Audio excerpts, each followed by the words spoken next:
To discuss the complexity behind the demonstrations in Hong Kong, we're joined by Victor Gao. He's a Chinese international relations analyst. Victor, pleasure to have you on the broadcast. Central government describing the protest as illegal. What are your thoughts? Well, I would say that ever since 1997, Hong Kong has enjoyed a high level of democracy.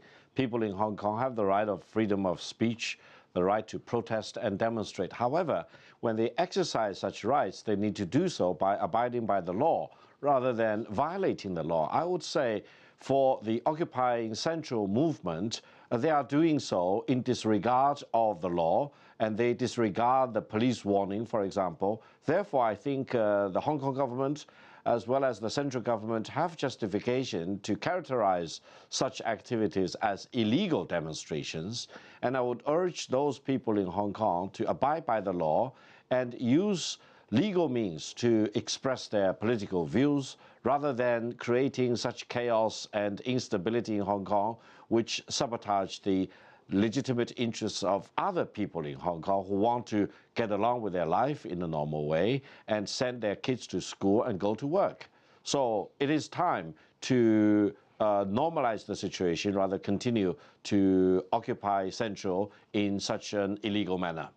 The Chinese Foreign Ministry has been weighing in, expressing opposition to foreign interference. A lot of other countries weighing in on this subject. How is that being viewed there in Beijing?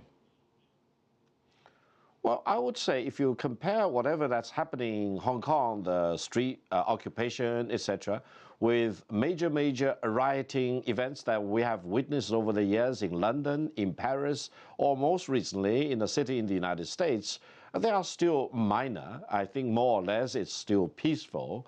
Therefore, for example, for any other foreign country to put an accusing finger at China is really out of protocol, at least. Because if China did the same thing to these other countries, whenever problems arise in their country, street rioting, etc., these countries will also feel very much offended. So I think in international relations, let's use the same standard rather than hypocrisy or double standards.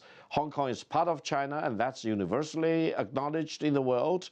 Hong Kong affairs are purely domestic affairs in China. Foreign governments should serve their own country's interest better if they can refrain from intervening in the domestic affairs in China, including the political events in Hong Kong. Victor, what's the best strategy for the Hong Kong government to try and diffuse things in your estimation?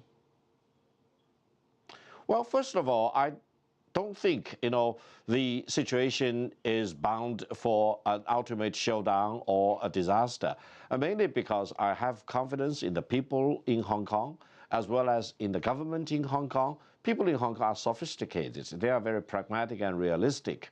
They will realize that the one country, two system, which was originally proposed by Deng Xiaoping in the 1980s, remains the most viable political concept for Hong Kong, not only today, but for the future.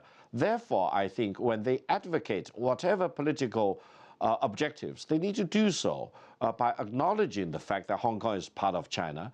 They need to pursue higher level of autonomy, of course, which is in everyone's interest. But if sometimes they push for the equivalent of independence of Hong Kong, that's a violation of law, and that will not be tolerated. Therefore, I think the government in Hong Kong, as well as the overwhelming majority of the people in Hong Kong, need to re-engage with each other on an amicable manner, rather than one party seizing the streets, occupying the streets to create such instability and chaos in Hong Kong. Let's do the dialogue going forward, rather than resorting to illegal means by the occupiers of the streets. Victor Gao joining us from Beijing with his analysis. Thanks so much.